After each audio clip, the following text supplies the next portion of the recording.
Hey everybody, welcome to Pop Culture Philosophers. I'm Rockin' Robbie Billups, and it's time for the weekly comic book review.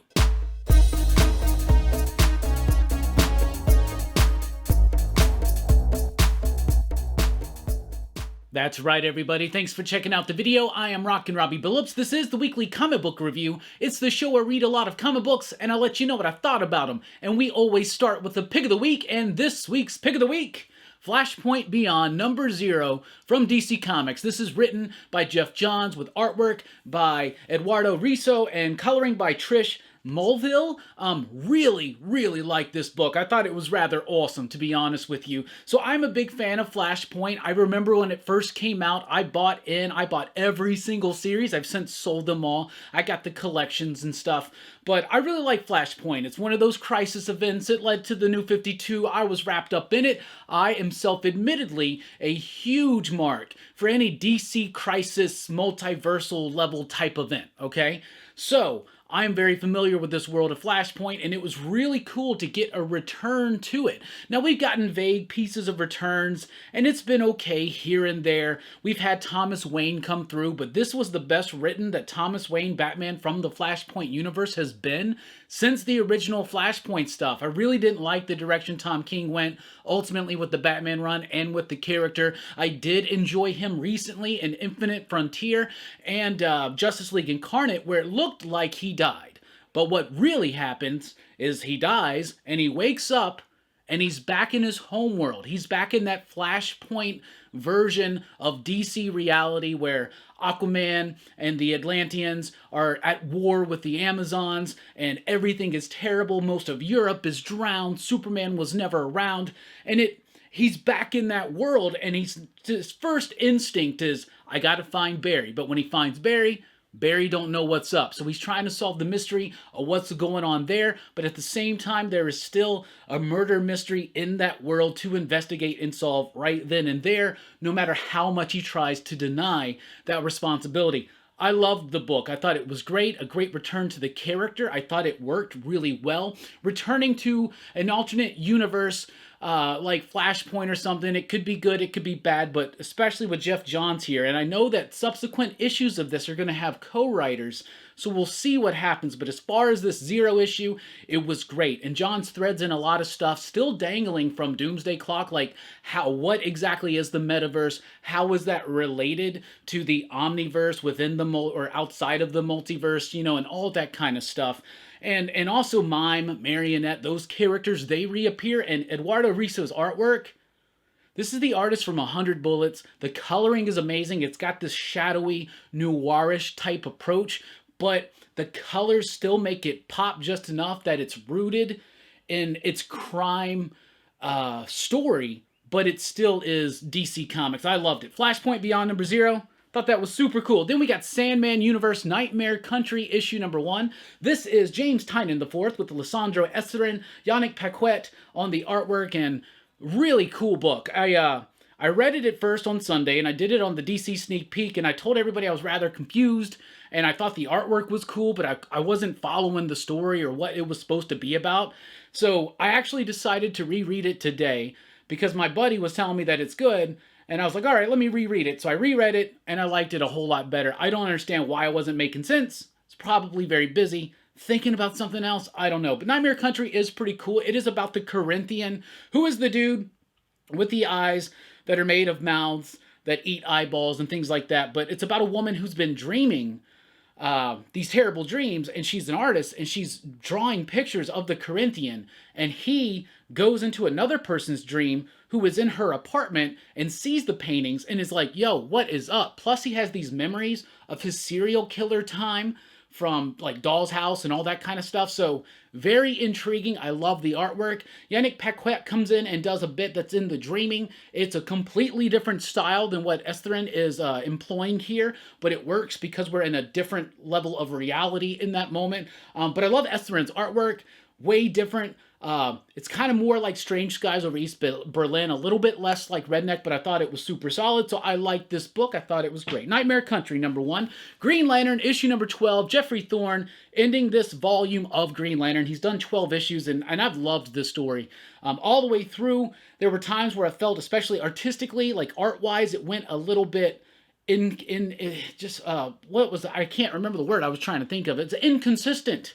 That's the word, as far as the art goes. But the story has maintained a thread all the way through, a very solid narrative vision, and I really like the conclusion of this story. It wraps things up, and it leaves other things open, and it completely changes the game for a lot of the characters in the Green Lantern universe, including John Stewart, with the promise of more to come. I think Jeff Thorne had a great imagination for this story. I'm glad I managed to have the patience to stick through a bunch of artistic changes, but 100%, this was worth it, and a really interesting, solid Green Lantern story. Sad to see it conclude, but happy to see, hopefully, some more stuff develop out of that. Superman, Son of Kal-El, issue number 10. Still just not digging it that much. Tom Taylor's writing a different perspective on Jonathan Kent than he did at Deceased. I get that, but I thought with Deceased, Taylor did a really great job of having Jonathan deal with the legacy in a noble way of how it would be to be Superman, carry on after the absence of his father. Maybe we don't have the added weight of the actual death of his father. His father's just out in space. As far as he knows, he's fine, right? He's obviously on War World trying to be like Russell Crowe in Gladiator, but, you know, it is what it is. Superman, Son of Kal-El, it's okay. It's not necessarily executed bad. I'm just not digging some of the direction, but there are teases and hints still that make me feel like this overall could be a really interesting kind of complex story, but I don't know if we're going to be allowed to actually have that develop in the way that I think it should. Superman, Son of Kal-El, number 10. It's all right. Then we got Wonder Woman 786. I'm only reading it because Trial of the Amazons is an interesting idea. Terrible in execution. Same thing here. Just not really into it. I like the ideas. 3 different tribes of Amazons.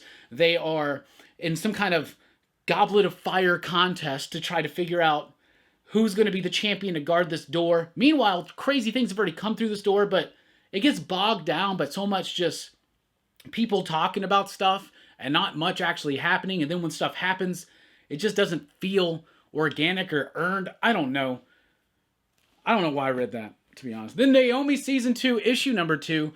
This was all right. I liked it. I thought it kind of turned the mystery up a little bit from issue number 1. I loved Naomi Season 1. I thought it was great. I loved, is it Jamal Campbell? I loved his artwork.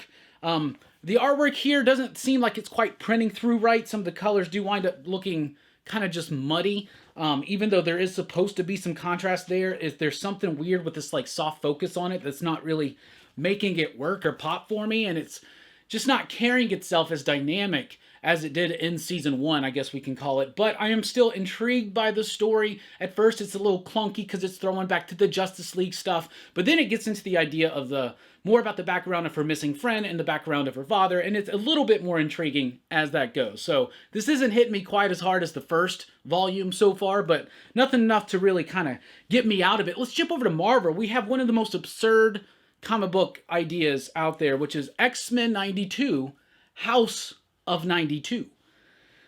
House of XCII. Get it? Roman numeral. Okay. So this is exactly what you think it is. It is the X-Men from the X-Men animated series, that reality, the X-Men 92. It's them in their own version of the Jonathan Hickman Krakoan era. So I didn't really dig on it because the Krakoan stuff's I'm just kind of over it now. So seeing that retreaded, they do some things differently. There's some different characters used. Like the 10 Lives character is kind of weird, but it's all right. I guess if you are super into X-Men, especially the animated series, and you love the Krakoan era, and you cannot wait to see those two combine into one book, here you go. So I appreciated some of the nods to the original series, though. I thought that was cool. Then we got Elektra issue 100.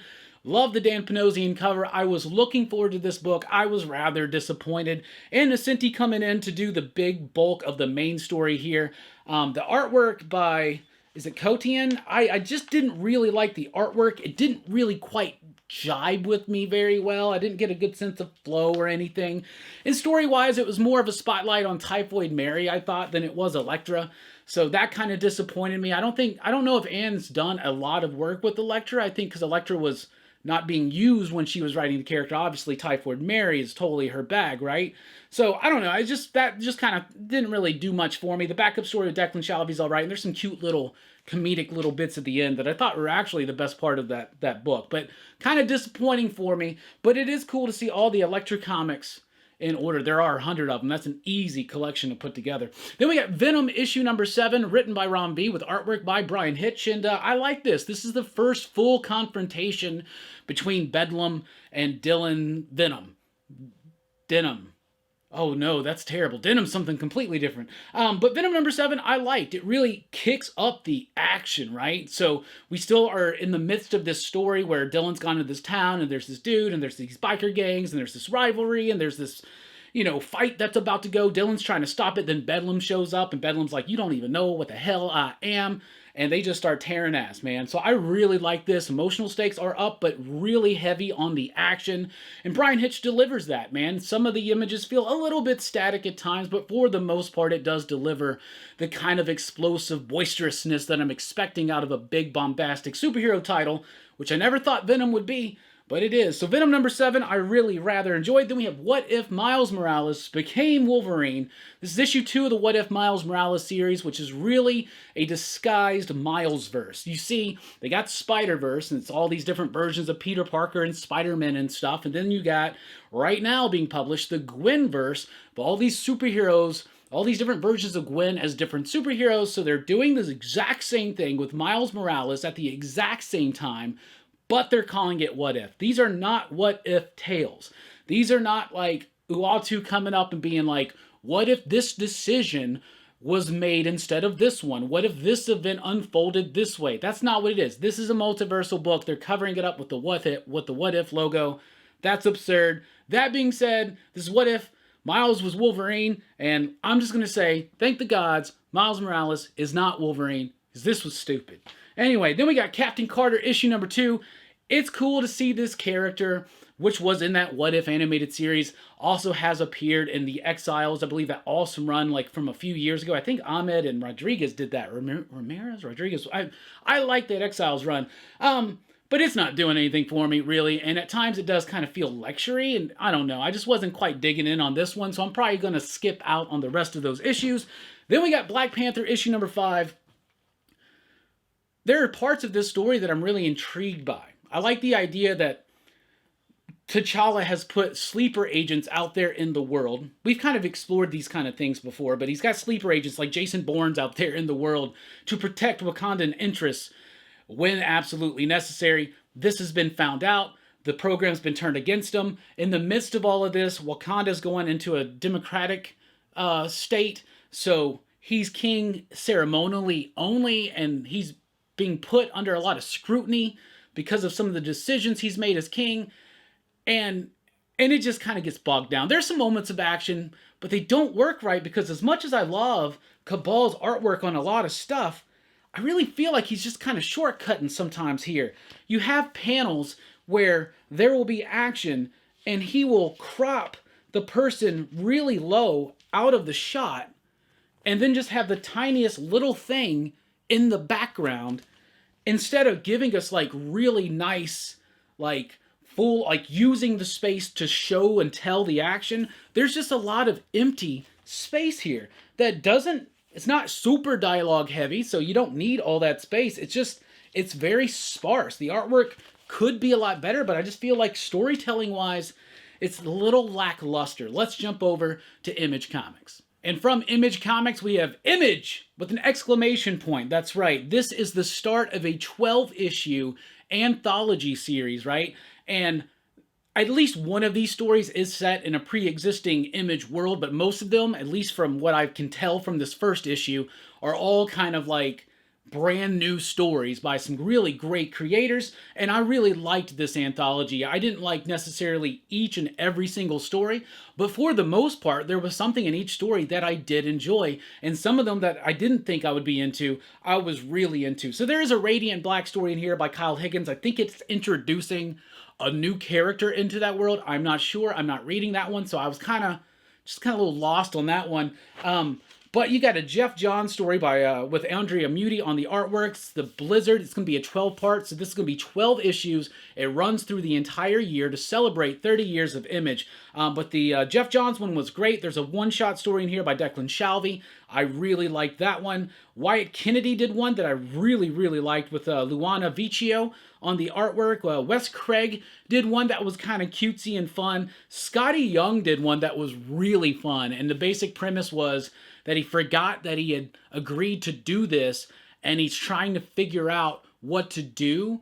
And so that's what the script is literally that. What I just told you is the little strip, and that's going to be like that's a 12-part story. So that's going to go through every single issue. And the artwork was really cool. I like that. There's the old dog one. They all still have their room to breathe. They all have different page counts. But the artwork, like I said, Declan Shalvey, love his artwork. Andrea Muti on here. Trying to find that Scotty Young bit. There's the Vicio one. I really like that story. That's like a 3-part story. So some of them have different levels of pages. Some of them have different there's the Scotty Young one. It's a little like Fellini, isn't it? Scotty Young doing Fellini. Anyway, I really like the Scotty Young one. Murky and Dolfo, that one was just all right. There was a Blandon Fletcher one with Erica Henderson. I didn't really dig on that one. Then there was, the Patrick, yeah, what was that one?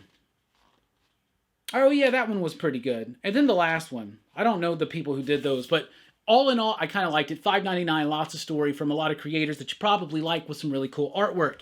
Then we have A Town Called Terror, issue number 1. This is from Steve Niles, creator of 30 Days of Night, and Szymon Kudranski. I really like Szymon Kudranski's artwork. I've seen it in some Batman books and some other books, so other works over at DC. So I'm excited to see what he's going to bring us with Steve Niles. Now, this is a very simple story, and not a whole lot happens in the first issue except for the delivery of the premise of the book, which is simply there is a town called Terror, and it's populated by monsters. And there's this one dude who has family there, and he left, got away, lives as a human now, and after his father's death, has to go back to a town called Terror. It's a similar story to so many others that we've seen, but the artwork was great. I loved the artwork. First of all, like I said, I love Szymon's artwork, but I really liked the impact that it had, especially with the coloring. There's a very limited color palette here. It's very dark, but tonally, atmospherically, I thought it was very appropriate. It did not drag down in any place. I thought it was paced very well. The only problem is you get to the end, you're like, oh, that's it. I needed a little bit more oomph. But they got me with that artwork. They got me with that style. They got me with that atmosphere. I liked it. Then we got Farmhand back. That's right. Farmhand issue 16 after a 2-year hiatus. Farmhand is back.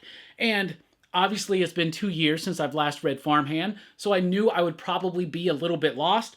But Rob Guillory, writer, creator, and illustrator of this book, does a little recap page, so that's nice. It's not a perfect recap page for you to like jump in, brand new reader. I highly encourage you to pick up the first 3 trade paperbacks already, but this book is going to go to issue 26, he announced. He's got a planned ending, and I am excited. So after the very climactic finale that we got 2 years ago, we return to our characters. The world that they populate's a little bit different. Some role reversal has happened, and we're now exploring that out. So it jumps right back into the energy and the dynamic style that Rob is known for in his work. Farmhand number 16, loved it. King Spawn is here with issue number 9. I like this book. I really like King Spawn. This gives me the vibe of some old school Spawn. So this is referencing some stuff I've actually read, some stuff from Spawn 75 with Todd's version of the green and all that kind of stuff, and the goddess Gaia, and how that's connected with everything going on with this, all these manipulations where all the villains, they want Spawn to take the throne and be the king. It's kind of very Hellboy in that approach, right? All the bad guys want him to take this throne, and it's not for his good or for the good of humanity, right? Al didn't really care about that. He just cares about Wanda. How is Wanda, her soul, her spirit, her dead corpse, how is this all wound up with the green and Gaia and everything else? Really intriguing. Artwork was decent. Hasn't been as good as those first 6 issues, but it's still good, and probably still my favorite Spawn book right now, but Gunslinger Spawn's pretty dope too. Then we got Reign here with issue number 4. I was curious, how are you going to wrap this up in just 4 issues? This book has been heavy emotionally, and I really liked it, and I loved the conclusion. I thought this was the best issue outside of issue number 1. I thought David Embouer nailed it. This is, of course, based on a Joe Hill story. It is illustrated by Zoe Thorogood, and David Embouer doing the script. I love the way he handles this adaptation. I loved this finale. I did not expect it where it was going to go. It is heartbreaking, and at the same time, hopeful. Becomes a message about hope. So by the way, if you're not familiar, this is about a world in which all of a sudden these sometimes giant, sometimes small crystal shards fall from the sky like rain and just kill many people. So it's got a sad, somber tone to it, but it's got a tinge of hope here in the final issue, which I really, really liked. Then from Dark Horse Comics, we have Breakout, issue number 1. This is from Zach Kaplan, Wilton Santos, Jason Werdy, Jim Campbell. I was excited to check this out. Zach Kaplan is a really cool writer. He did Join the Future. I'm a big fan of that. Port of Earth, that was a really cool concept. This was a really cool concept. This is the basic idea. One day, these giant cubes show up all around the planet, and once a day or once a week or something, they just take 36 kids. Someone between like 11 and 20, I think, or something like that, right? But they only take kids, and it induced this panic in society. And then at a certain point, they realize this is just the way it is. We got to get back to normal. So now everybody, including the adults mostly, are going back to normal because they're not the ones that get snatched up. Now, in fact, when the alarms ring and the cubes come down to Earth, they willingly let their kids all gather so that they can just freely grab whoever they want. And this is about a group of friends who has the leader of this group. His brother has just been taken 3 weeks ago. They know that they suspect that these characters are still alive because they get some video footage of them. They don't know what's going on, if they're aliens or if they're extra-dimensional. They don't know anything about them. But this kid is really into robotics. He's a really bright dude, and he loves heist movies, so he forms a team, and they're going to go break into one of these cubes.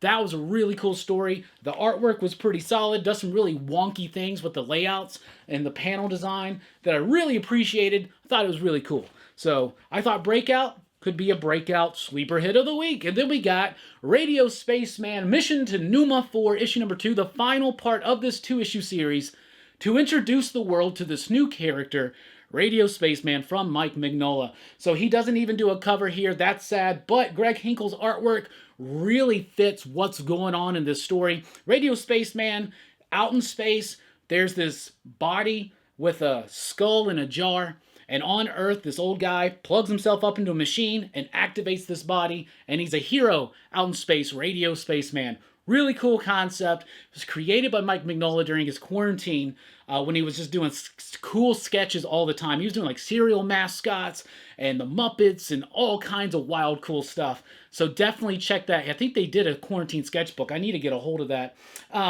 But I like this. So it's a space mission. It's got that Mike Mignola flair. It's got giant kaiju monsters. It's got vampires, and it's all in space. And I had so much fun. I am ready for decades of this character, please. From IDW, we have the Killlock Artisan Wraith, issue number 2.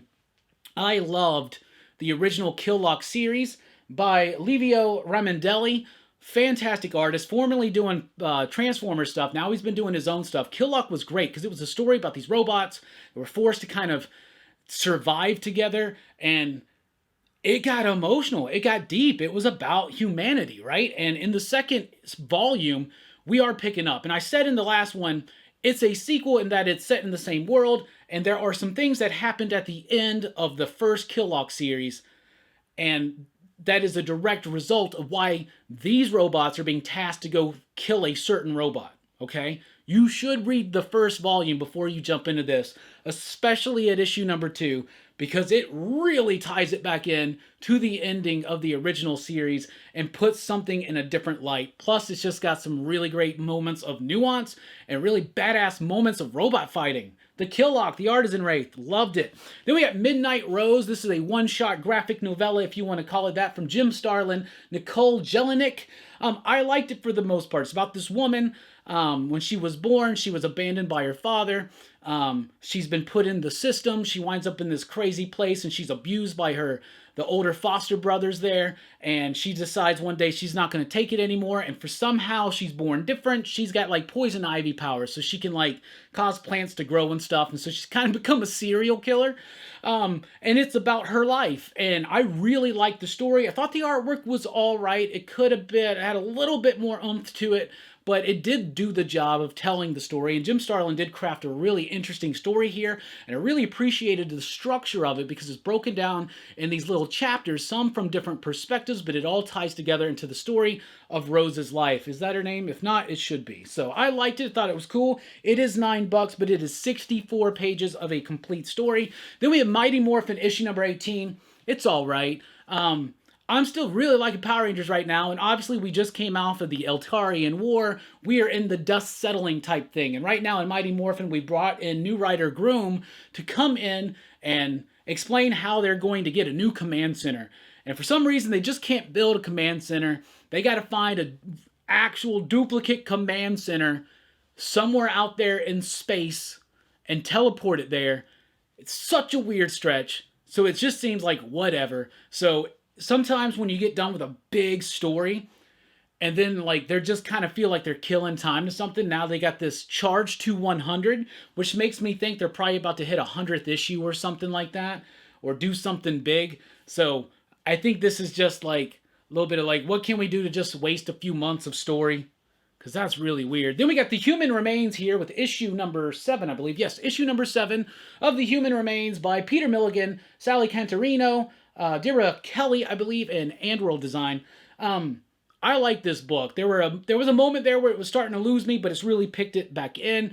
Milligan is really laying out some of the themes, like in the narrative, in the script, in the dialogue, especially in this particular issue. And a lot of people's stories are really hitting a climax, and that's been something really cool about this story, is that even though it is about this world in which, think of it, it's like Quiet Place, but with emotion. So these monsters show up when they feel or sense intense emotion, and they just get someone, right? But all that's left are the human remains.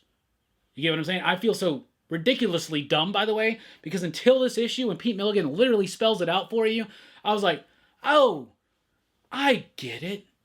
I kind of get... Anyway, Human Remains, number 7, still digging that book. It seems like it's ramping up to a conclusion. We Ride Titans, issue number 3, best issue of this series yet. So it's about this world in which each city has its own giant mech to protect it from the giant monsters, right?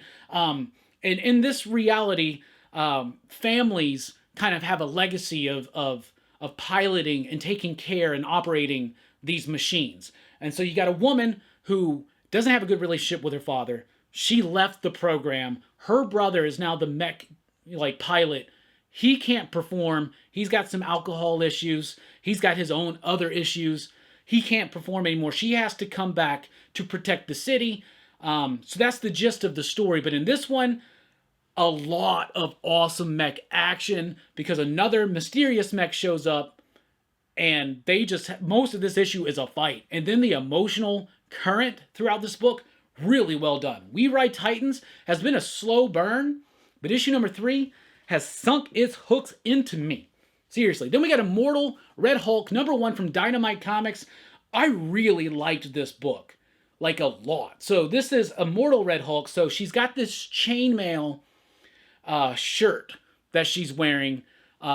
Long story short, because I don't want to spoil any of the surprise, because there is a twist here, and the way that it's revealed, this is written by Dan Abnett, and the way that it is revealed is so clever to me, the way it's written out, and the art works so well for that too. It's not the greatest art, but it does the job, and it really accentuates these movements in the story that bring us to the unfolding up into the end, where it just goes crazy.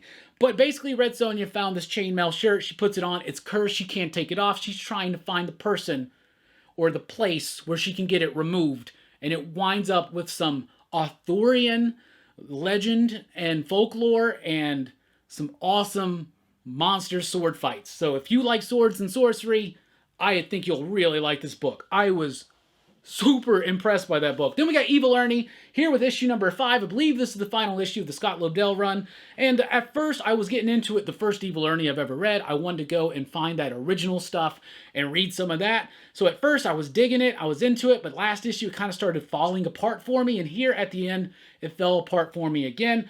But all in all, I'm not upset that I tried out some Evil Ernie because it did whet my appetite to want to go and get that old school stuff. Is that collected? Can you get that easy? Then we got Betty Page, The Alien Agenda. This has been a disappointment for me. It's just not working for me. It doesn't have action. It doesn't have the intrigue. It doesn't have the sense of adventure that I get from the previous Betty Page books that I was reading. I really liked Curse of the Banshee. It gave me like 40s horror adventure comedy vibes, like Abbott and Costello meet Frankenstein or The Mummy a little bit, and cover's great, but didn't really do much for me in the story. And it's about Betty Page, aliens, and Egypt. Like, Egypt? Why did I say it like that? Egypt. But it's just not working for me. Then we got Sheena, Queen of the Jungle, issue number 5. This is a conclusion to the first story. I really like this book, but it was a bit of a clunky finale to the story, but it is set up to continue on. So I do like this book. I think Stephen Mooney, I think is his name, has done a really great job here. I love Jethro Morales on the artwork. I really like the artwork in this book. I like the character. This has been the first Sheena book I ever read. It just gets a bit clunky because it is like just a lot of just kind of talking and explaining things to set up, a decent enough ending. It's solid enough, but wasn't as strong as the first, 3/4 of the series. But anyway, that's what I read. That's what I thought about it. I am incredibly impressed with Immortal Red Sonja. We Ride Titans was really cool. Power Rangers is weird, stretching it. Midnight Rose is worth it if you're looking for something meaty to get into. Killer Lock, Radio Spaceman, don't sleep on Breakout.